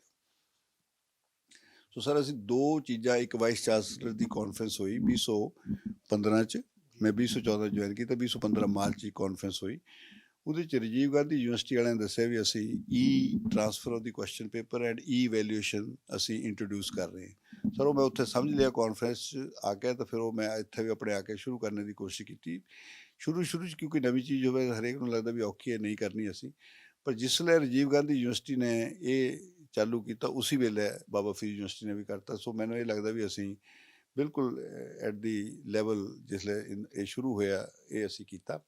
ਸਰ ਇਹਦੇ 'ਚ transfer of the question paper ਇਹ ਹੈ ਵੀ ਅਸੀਂ ਕੁਐਸਚਨ ਪੇਪਰ ਹੁਣ ਬਣਾ ਕੇ ਸੈਂਟਰਾਂ 'ਚ ਨਹੀਂ ਭੇਜਦੇ ਜਾਂ 2 ਦਿਨ ਪਹਿਲਾਂ ਨਹੀਂ ਭੇਜਦੇ। ਇਹ ਜਿਹੜਾ ਕੁਐਸਚਨ ਪੇਪਰ ਅਸੀਂ ਜਿਹੜਾ ਹੈ ਉਹ ਅੱਧਾ ਕੁ ਘੰਟਾ ਪਹਿਲਾਂ ਜਿਸਲੇ ਬੱਚੇ ਐਗਜ਼ਾਮੀਨੇਸ਼ਨ ਹਾਲ 'ਚ ਬੈਠੇ ਹੈ, ਉਹ ਤੁਸੀਂ ਕੰਪਿਊਟਰ ਰਾਹੀਂ ਉਹ ਟ੍ਰਾਂਸਫਰ ਹੁੰਦਾ ਹਰੇਕ ਸੈਂਟਰ। ਜੇ ਸਾਡੇ 100 ਸੈਂਟਰ ਬਣੇ ਤਾਂ 100 ਦੇ 100 ਸੈਂਟਰ 'ਚੋਂ ਪੇਪਰ ਟ੍ਰਾਂਸਫਰ ਹੋਏਗਾ। ਜਿਹੜਾ ਸੁਪਰੀਟੈਂਡੈਂਟ ਹੈ ਉਹਨੂੰ ਇੱਕ ਪਾਸਵਰਡ ਦਿੱਤਾ, ਉਹ ਪਾਸਵਰਡ ਪਾ ਕੇ OTP ਜਨਰੇਟ ਕਰਕੇ ਤਾਂ ਉਹ ਪੇਪਰ ਨੂੰ ਡੀਕ੍ਰਿਪਟ ਕਰਦਾ। ਡੀਕ੍ਰਿਪਟ ਕਰਨ ਤੋਂ ਬਾਅਦ ਉਹਦਾ ਪ੍ਰਿੰਟ ਲੈ ਕੇ, ਜੇ 100 ਬੱਚਾ ਤਾਂ 100 ਉਹਦੀਆਂ ਕਾਪੀਆਂ ਬਣਾ ਕੇ ਤਾਂ ਬੱਚਿਆਂ ਦੇ ਸਾਹਮਣੇ ਉਹ ਕੁਐਸਚਨ ਪੇਪਰ ਵੰਡਿਆ ਜਾਂਦਾ। ਸੋ ਇਹਦੇ 'ਚ ਕੋਈ ਐਸਾ ਸ਼ੱਕ ਨਹੀਂ ਹੈ ਵੀ ਉਹ ਪੇਪਰ ਕੋਈ ਬੰਦਾ ਇੱਕ ਬੰਦੇ ਨੂੰ ਕਿਸੇ ਨੂੰ ਦੱਸ ਦੇਵੇ। ਸੋ ਸਾਰਿਆਂ ਨੂੰ ਪੇਪਰ ਜਿਹੜਾ ਇਕੱਠਾ ਦਿੰਦਾ। ਇਹ ਹੈ sir transfer of the question paper. ਇੱਥੋਂ ਪੇਪਰ ਜਿਹੜਾ ਹੈ ਅੱਧਾ ਘੰਟਾ ਪਹਿਲਾਂ ਟ੍ਰਾਂਸਫਰ ਹੋਏਗਾ। ਜੇ 100 ਸੈਂਟਰ ਹੈ ਤਾਂ 100 'ਚ ਉੱਦਣ ਹੀ ਸੈਂਟਰ। ਵੈਲਿਊਏਸ਼ਨ 'ਚ ਸਰ ਇਹ ਹੈ ਵੀ ਅਸੀਂ ਜਿਹੜਾ ਪੇਪਰ ਦੇਖ ਲਿਆ, ਪੇਪਰ ਇਕੱਠੇ ਹੋ ਕੇ ਇੱਥੇ ਆ ਜਾਂਦੇ। ਸਰ ਇੱਕ ਪੇਜ ਜਿਹੜਾ ਨਾ ਉਹ ਬਾਰ ਕੋਡਡ ਹੈ, ਔਰ ਜਿਹੜੇ ਉਹਦੇ ਬੱਚੇ ਦੇ ਰੋਲ ਨੰਬਰ ਹੈ ਉਹ ਸਾਰੇ ਉਹ ਪੇਜ ਅਸੀਂ ਕੱਟ ਦਿੰਦੇ, ਔਰ ਹਰੇਕ ਪੇਜ ਦੀ ਅਸੀਂ ਸਕੈਨ ਕਰਦੇ। ਉਹ ਸਕੈਨਡ ਪੇਜ ਦੀ ਇੱਕ PDF ਬਣਾ ਲੈਂਦੇ। ਹੁਣ ਮੰਨ ਲਓ ਵੀ ਜੇ ਸਾਡੇ ਕੋਲ 100 ਬੱਚਾ ਆਰਥੋਪੈਡਿਕਸ 'ਚ ਅਪੀਅਰ ਹੋ ਰਿਹਾ ਔਰ ਅਸੀਂ ਆਈਡੈਂਟੀਫਾਈ ਕਰ ਲਿਆ ਵੀ ਅਸੀਂ 5 ਜਿਹੜੇ ਹੈ ਐਗਜ਼ਾਮੀਨਰ ਲੈਣੇ। ਸੋ ਇਹ PDF ਜਿਹੜੇ ਅਸੀਂ ਵੀ put into the pool of the 5 examiners. ਤੁਸੀਂ ਆਪਣੇ ਘਰ ਬੈਠੇ ਕੰਪਿਊਟਰ ਪਰ ਤੁਸੀਂ ਇੱਕ ਬਟਨ ਦੱਬਿਆ ਤਾਂ ਕਿਸੇ ਬੱਚੇ ਦਾ ਪੇਪਰ ਆ ਜਾਣਾ। ਉਹਦਾ ਨਾਂ ਨਹੀਂ ਪਤਾ ਕੌਣ ਹੈ, ਕਿੱਥੋਂ ਆਇਆ ਪੇਪਰ ਔਰ ਕੌਣ ਦੇਖ ਰਿਹਾ। ਜਿਨ ਦੱਬਿਆ ਉਹਨੂੰ ਪਤਾ ਲੱਗਣਾ ਵੀ ਮੇਰੇ ਕੋਲ ਇੱਕ ਪੇਪਰ ਆਇਆ। ਉਹ ਪੇਪਰ ਉਹਦੇ ਕੰਪਿਊਟਰ ਪਰ 1 ਘੰਟਾ ਰਹਿਣਾ। 1 ਘੰਟੇ ਦੇ ਅੰਦਰ ਉਹ ਦੇਖ ਸਕਦਾ ਪੇਪਰ ਨੂੰ। ਪੇਪਰ ਦੇਖ ਲਿਆ, ਉਹਦੇ ਮਾਰਕਸ ਲਾਏਗਾ। ਟੋਟਲ ਕਰਨੇ ਦੀ ਲੋੜ ਨਹੀਂ ਪੈਂਦੀ ਉਹਨੂੰ, ਕਿਉਂਕਿ ਆਮ ਗਲਤੀਆਂ ਜਿਹੜੀਆਂ ਟੋਟਲ ਹੁੰਦੀਆਂ ਤਾਂ ਇਹਦੇ 'ਚ ਸਿਰਫ ਨੰਬਰ ਲਾਣੇ। ਐਂਡ ਇਹ ਨੰਬਰ ਜਿਹੜੇ ਆ it will go to the iCloud। From iCloud 'ਤੇ ਸਾਡੇ ਕੋਲ ਆਉਂਦੇ ਇਹ ਪੇਪਰ। ਜੇ ਮੰਨ ਲਓ ਵੀ ਮੈਂ ਨੰਬਰ ਲਏ ਉਹਦੇ 'ਚ 30, ਉਹ ਇਹ ਪੇਪਰ ਹੋਰ ਵੀ ਇੱਕ ਬੰਦਾ ਡਾਕਟਰ ਦੇਖੇਗਾ। ਇਹ ਨਹੀਂ ਵੀ ਉਹਨੂੰ ਭੇਜਣਾ, ਉਹ ਵੀ ਕੋਈ ਬਟਨ ਦੱਬੇਗਾ, ਉਹਦੇ ਕੋਲ ਆਪੇ ਪੇਪਰ ਉਹ ਵੀ ਚੱਲ ਜਾਏਗਾ। ਸੋ ਉਹਨੂੰ ਵੀ ਦੇਖ ਲਿਆ, ਉਹਨੂੰ ਲਾਤੇ ਮੰਨ ਲਓ 60 ਤਾਂ it is a significant gap. ਜੇ 60 ਲਾਏ ਇੱਕ ਨੇ ਤਾਂ ਇੱਕ ਨੇ ਲਾਏ 30 ਤਾਂ ਇਹਦਾ ਮਤਲਬ ਵੀ ਕੋਈ ਡਿਸਪੈਰਿਟੀ ਹੈ। It will go to the 3rd examiner. ਤੀਜੇ ਕੋਲ ਭੇਜ ਦਿੰਦੇ ਅਸੀਂ। ਫਿਰ ਜਿਹੜਾ ਬੈਸਟ ਆਫ 2 ਹੈ ਉਹਦਾ ਮੀਨ ਕੱਢ ਕੇ ਜਿਹੜੇ ਨੰਬਰ ਹੈ ਉਸ ਬੱਚੇ ਦੇ ਉਹ ਨੰਬਰ ਹੁੰਦੇ। ਸੋ ਇਹ ਹੈ ਇਵੈਲੂਏਸ਼ਨ ਦਾ ਸਿਸਟਮ ਸਾਡਾ। ਇੱਕ ਤਾਂ ਕਿਸ ਬੰਦੇ ਨੇ ਬਟਨ ਦੱਬਿਆ, ਕਿਹਦਾ ਪੇਪਰ ਉਹਦੇ ਸਾਹਮਣੇ ਆਇਆ, ਇਹ ਕਿਸੇ ਨੂੰ ਸਾਨੂੰ ਯੂਨੀਵਰਸਿਟੀ 'ਚ ਨਹੀਂ ਪਤਾ। ਅਸੀਂ ਤਾਂ ਇਹ ਸੋਚਿਆ ਵੀ ਇਹ 10 ਐਗਜ਼ਾਮੀਨਰ ਹੈ, 10 ਐਗਜ਼ਾਮੀਨਰ ਦੇ ਮੂਹਰੇ ਅਸੀਂ 100 ਪੇਪਰ ਰੱਖ ਦਿੱਤਾ। ਕਿਸ ਬੰਦੇ ਨੇ ਬਟਨ ਦੱਬਿਆ ਉਹਨੂੰ ਆ ਜਾਏਗਾ ਪੇਪਰ, ਉਹਦੇ ਨੰਬਰ ਲਾ ਕੇ। ਸੋ ਇਟ ਇਜ਼ ਐਬਸੋਲੂਟਲੀ ਅਨਬਾਇਸਡ, ਕੋਈ ਉਹਦੇ 'ਚ ਬਾਇਸ ਨਹੀਂ ਹੈ। ਔਰ ਉਹ ਪੇਪਰ ਦੇਖ ਰਿਹਾ, ਔਰ ਉਹਨੂੰ ਇਹ ਵੀ ਦੱਸਿਆ ਜਾਂਦਾ ਵੀ ਤੇਰਾ ਪੇਪਰ ਜਿਹੜੇ 3 ਨੰਬਰ ਲਾਏ ਨਾ ਉਹ ਕੋਈ ਹੋਰ ਵੀ ਦੇਖੇਗਾ। ਉਹਨਾਂ ਨੂੰ ਪਤਾ, ਇਸ ਕਰਕੇ ਉਹ ਸੀਰੀਅਸਲੀ ਪੇਪਰ ਦੇਖਦੇ। ਔਰ ਜੇ ਉਹ ਨੰਬਰ ਦੋਨਾਂ ਦੇ ਠੀਕ ਹੈ ਤਾਂ ਉਹਨਾਂ ਦਾ ਉਹਦੇ ਦੋ ਦਾ ਮੀਨ ਨਿਕਲ ਜਾਂਦਾ। Otherwise goes to the 3rd examiner. So sir ਇਹ ਨਾਲ ਇਹ ਹੋਇਆ ਵੀ ਬੱਚਿਆਂ ਨੂੰ ਇੱਕ ਡਰ ਪੈ ਗਿਆ ਵੀ ਸਾਨੂੰ ਪੜ੍ਹਨਾ ਪੈਣਾ ਤਾਂ ਹੀ ਪਾਸ ਹੋਵਾਂਗੇ। ਸੋ ਥਿਊਰੀ 'ਚ ਜਿਹੜੇ ਬੱਚੇ ਹੈ ਹੁਣ ਉਹ ਜਦ ਤੇ ਹੁਣ ਪੜ੍ਹਨ ਲੱਗ ਪਏ। ਨਹੀਂ ਤਾਂ ਪਹਿਲਾਂ ਇਹ ਥਾ ਵੀ ਚਲੋ ਜੀ ਪ੍ਰੈਕਟੀਕਲ ਕਰ ਲਵਾਂਗੇ। ਉੱਥੇ ਸਪਾਰਸ਼ ਬੜੀ ਕਾਮਨ ਸੀ, ਟੀਚਰਸ ਕੋਲ ਸਪਾਰਸ਼ ਲੱਗ ਜਾਂਦੀ ਸੀ ਸਰ, ਉਹਦੇ ਨਾਲ ਫਿਰ ਉਹ ਬੱਚੇ ਪਾਸ ਹੁੰਦੇ ਸੀ। ਇਹਦੇ 'ਚ ਵੀ ਅਸੀਂ ਥੋੜ੍ਹਾ ਕੁ ਇੰਪਰੂਵਮੈਂਟ ਕੀਤੀ। ਪਹਿਲਾਂ ਯੂਨੀਵਰਸਿਟੀ ਕਹਿੰਦੇ ਸੀ ਅੰਮ੍ਰਿਤਸਰ ਮੈਡੀਕਲ ਕਾਲਜ ਨੂੰ ਵੀ ਤੁਸੀਂ ਜੀ ਆਪਣੇ ਪ੍ਰੈਕਟੀਕਲ ਕਰਾ ਲਓ। ਪ੍ਰਿੰਸੀਪਲ ਨੇ ਹੈਡ ਡਿਪਾਰਟਮੈਂਟ ਨੂੰ ਕਹਿਣਾ ਵੀ ਤੂੰ ਆਰਥੋਪੈਡਿਕਸ ਦੇ ਪੇਪਰ ਹੈ, ਤੂੰ ਆਰਥੋਪੈਡਿਕਸ ਦਾ ਪ੍ਰੈਕਟੀਕਲ ਬੁਲਾ ਲੈ। ਉਹ ਆਪਣੀ ਮਰਜ਼ੀ ਨਾਲ 2 ਐਕਸਟਰਨਲ ਬੁਲਾ ਲੈਂਦਾ ਜਿਹੜੇ ਉਹਦੇ ਦੋਸਤ ਸੀ। ਉਹ 2 ਨੇ ਆਉਣਾ, ਉਹਦੀ ਸੇਵਾ ਤੁਸੀਂ ਕਰਨੀ ਤਾਂ ਉਹਦੇ ਅਗਲੇ ਦਿਨ ਉਹਨੇ ਐਗਜ਼ਾਮ ਲੈਣਾ ਤਾਂ ਜੋ ਇੰਟਰਨਲ ਨੇ ਕਹਿਣਾ ਉਹਦੇ ਉਨੇ ਨੰਬਰ ਉੱਦਾਂ ਲੱਗ ਜਾਂਦੇ ਸੀ। ਸੋ ਉਹ ਵੀ ਬਾਇਸ ਜਿਹਾ ਥਾ। ਹੁਣ ਇਹ ਜਿਹੜੇ ਐਗਜ਼ਾਮੀਨਰ ਹੈ, ਇਹ ਮੇਰੇ ਤੇ ਸਵਾਲ ਕਿਸੇ ਨੂੰ ਨਹੀਂ ਪਤਾ ਹੁੰਦਾ ਵੀ ਐਗਜ਼ਾਮੀਨਰ ਕਿਹਨੇ ਲਾਇਆ। ਉਹਨੂੰ ਮੈਂ ਪਰਸਨਲੀ ਫੋਨ ਕਰਦਾ ਐਗਜ਼ਾਮੀਨਰ ਨੂੰ, ਉਹਦੀ ਹਾਂ ਕਰਾਂਦਾ। 2 ਐਗਜ਼ਾਮੀਨਰ ਦੇ ਜਿਹੜੇ ਆ ਉਹਨਾਂ ਨੂੰ ਫਿਰ ਮੇਲ ਪਾ ਦਿੱਤੀ, ਤਾਂ ਉਹ ਯੈਸ ਕਰਕੇ ਅਸੀਂ ਐਗਜ਼ਾਮੀਨਰ ਦੱਸ ਦਿੰਦੇ। ਉਸ ਐਗਜ਼ਾਮੀਨਰ ਨੂੰ ਇਹ ਕਹਿੰਦੇ ਵੀ ਤੈਂ ਕਿਸੇ ਕਾਲਜ 'ਚ ਕੋਈ ਗੱਲ ਨਹੀਂ ਕਰਨੀ, ਸੈਂਟਰ 'ਚ ਅਸੀਂ 4-5 ਸੈਂਟਰ ਜਿੰਨੇ ਆ ਉਹਨਾਂ 'ਚ ਅਸੀਂ ਹੋਟਲ ਬੁੱਕ ਕਰਤੇ।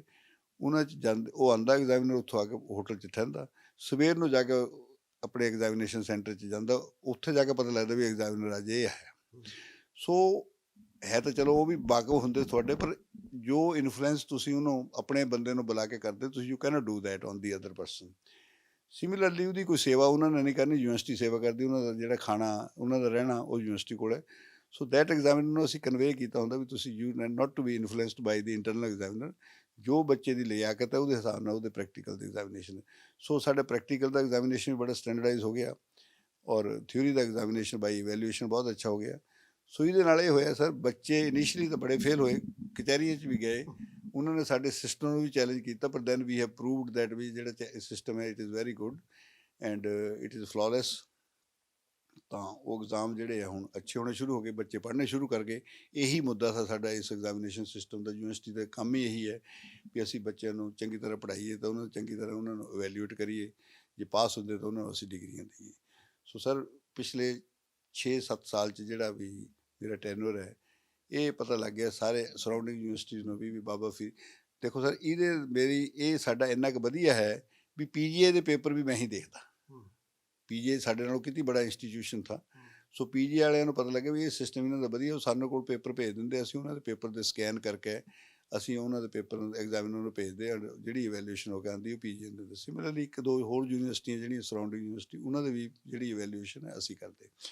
ਸੋ ਸਿਰਫ ਇਹ because the establishment of A good system, ਔਰ ਉਹਨੂੰ ਅਸੀਂ ਬਾਰ-ਬਾਰ ਕਰਕੇ ਪੱਕੇ ਹੋ ਗਏ, ਤਾਂ ਇਹ ਸਾਨੂੰ ਮੌਕਾ ਮਿਲ ਰਿਹਾ। ਇਹਦੇ ਨਾਲ ਸਾਡੇ ਜਿਹੜੇ ਹੈ ਵੀ ਅਰਨ ਆਲਸੋ, ਜਿਹੜੇ ਬਾਹਰਲੇ ਸੈਂਟਰ ਹੈ, ਜਿਹੜੇ ਬਾਹਰਲੀ ਜੇ PGI ਹੈ ਜਾਂ ਕੋਈ ਹੋਰ ਯੂਨੀਵਰਸਿਟੀ, ਉਹਨਾਂ ਤੋਂ ਅਸੀਂ ਪੈਸੇ ਵੀ ਲੈਂਦੇ। ਤਾਂ ਕੋਈ ਇੰਨਾ ਮਹਿੰਗਾ ਵੀ ਨਹੀਂ ਹੈ, ਪਰ then we earn as a university we earn money also out of this by the evaluation system. ਇੱਕ ਤੁਸੀਂ ਰੈਣ ਬਸੇਰਾ ਬਣਾਇਆ ਹੋਇਆ, ਉਹ ਪ੍ਰੋਜੈਕਟ ਤੁਹਾਡੇ ਦਿਮਾਗ 'ਚ ਕਿਵੇਂ ਆਇਆ? ਸਰ ਇਹ ਦੇਖੋ ਬਈ, ਕਿਸੇ ਵੀ ਬੜੇ ਹਸਪਤਾਲ 'ਚ ਜਿਹੜੇ ਮਰੀਜ਼ ਹੈ ਉਹਨਾਂ ਵਾਸਤੇ ਰਹਿਣੇ ਵਾਸਤੇ ਕੋਈ ਜਗ੍ਹਾ ਹੋਣੀ ਚਾਹੀਦੀ। ਸੋ SP ਸਿੰਘ ਉਬਰਾਏ ਜਿਹੜੇ ਸਾਡੇ ਹੈ, is a friend of mine, ਜਿੱਦਾਂ ਮੈਂ ਤੁਹਾਨੂੰ ਦੱਸਿਆ ਵੀ ਨੰਗਲ 'ਚ ਉਹਨਾਂ ਦਾ ਬਚਪਨ ਵੀ ਉੱਥੇ ਹੀ ਹੈ ਔਰ ਮੇਰਾ ਬਚਪਨ ਵੀ ਉੱਥੇ ਹੀ ਹੈ, ਤਾਂ ਇਸ ਕਰਕੇ ਸਾਡੀ ਇੱਕ ਕੈਮਿਸਟਰੀ ਆਪਸ 'ਚ ਮਿਲ ਗਈ। ਔਰ ਇਹ ਪਤਾ ਲੱਗਿਆ ਵੀ ਕਿ ਇਹ ਬੰਦਾ ਜਿਹੜਾ ਹੈ ਦੁਬਈ ਤੇ ਬੰਦਿਆਂ ਨੂੰ ਲੈ ਕੇ ਆਉਂਦਾ, ਉਹਨਾਂ ਦੀ ਬਲੱਡ ਮਨੀ ਦਿੰਦਾ। ਸੋ ਮੈਂ ਕਿਹਾ ਵੀ ਮੈਂ ਵੀ ਰਿਕੁਐਸਟ ਕਰਕੇ ਦੇਖਾਂ।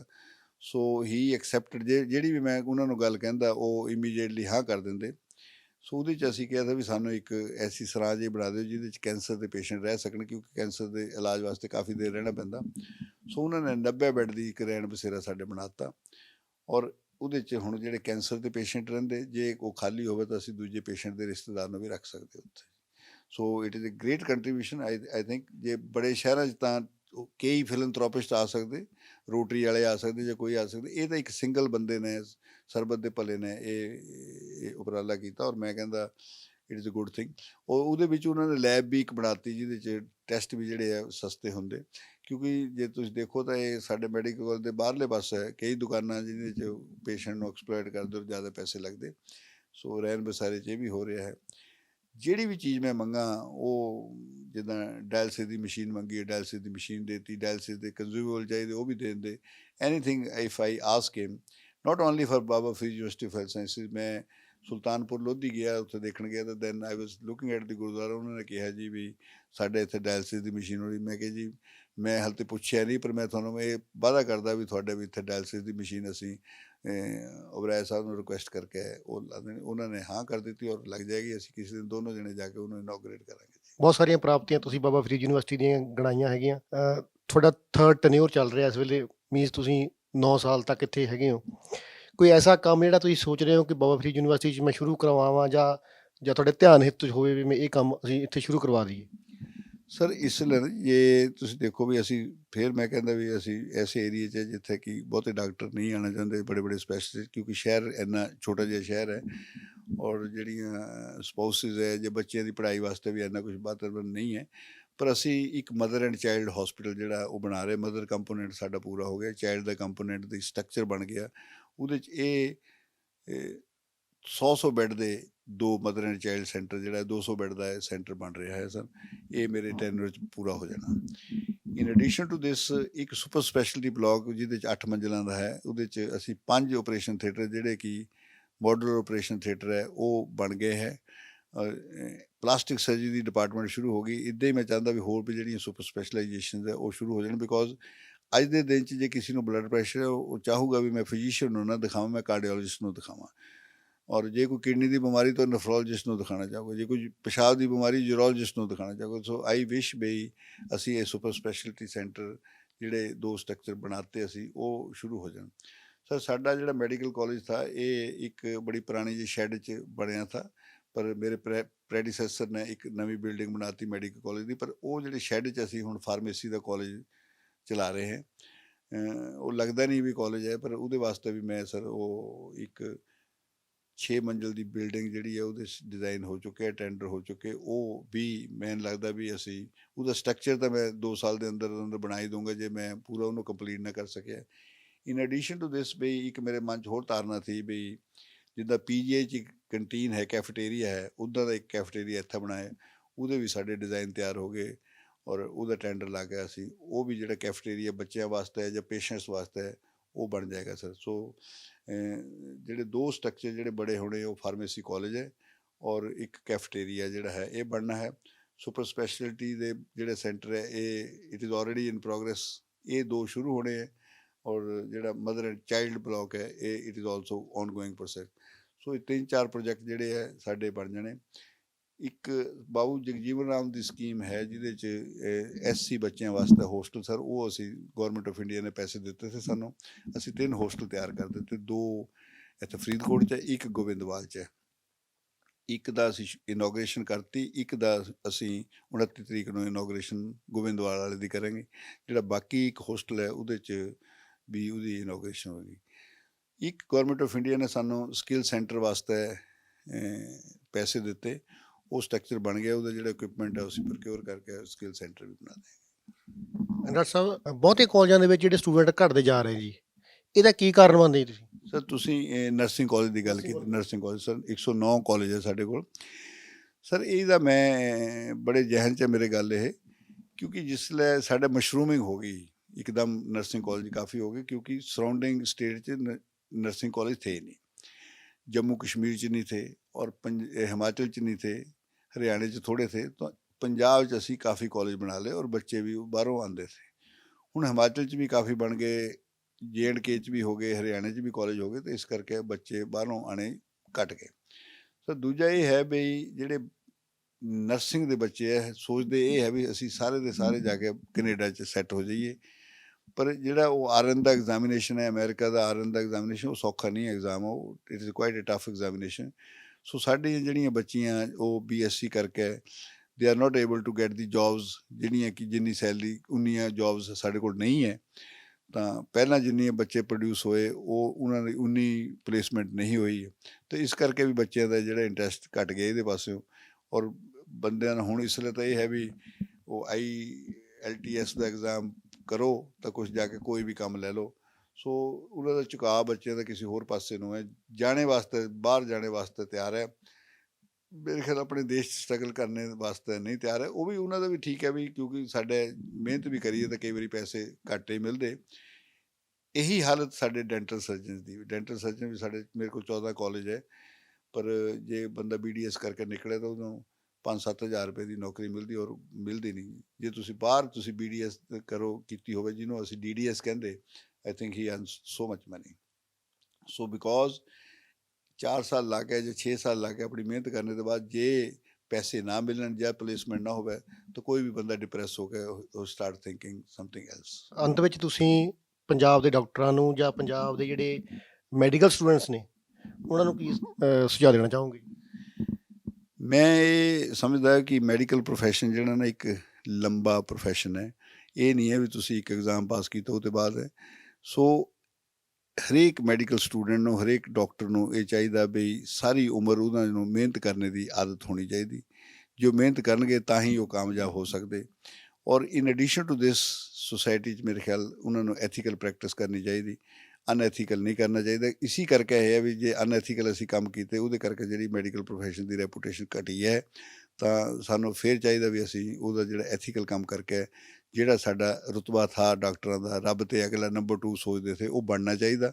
ਕਿਉਂਕਿ ਉਹ ਸਿਰਫ ਔਰ ਸਿਰਫ ਤਾਂ ਹੀ ਬਣ ਸਕਦਾ ਵੀ ਜੇ ਮਰੀਜ਼ ਨੂੰ ਲੱਗਾ ਵੀ ਇਹ ਜਿਹੜਾ ਡਾਕਟਰ ਹੈ ਮੇਰੇ ਆਪਣੇ ਰਿਸ਼ਤੇਦਾਰਾਂ ਨਾਲੋਂ ਵੀ ਜ਼ਿਆਦਾ ਮੇਰੇ ਹਿੱਤ 'ਚ ਹੈ, ਤਾਂ ਹੀ ਇਹ ਹੋ ਸਕਦਾ। ਕਿਉਂਕਿ ਇਹੀ ਡੈਫੀਨੇਸ਼ਨ ਸੀ ਡਾਕਟਰ ਦੀ ਵੀ ਜਿਹੜਾ ਪੇਸ਼ੈਂਟ ਇਹ ਸਮਝਦਾ ਵੀ ਉਹ ਮੈਂ ਆਪਣੇ ਪਿਤਾ ਨਾਲੋਂ, ਮਾਂ ਨਾਲੋਂ, ਬੱਚਿਆਂ ਨਾਲੋਂ ਜੇ ਸਾਰਿਆਂ ਨਾਲੋਂ ਜ਼ਿਆਦਾ ਮੇਰਾ ਖਿਆਲ ਕਰਨੇ ਵਾਲਾ ਉਹ ਡਾਕਟਰ ਹੈ।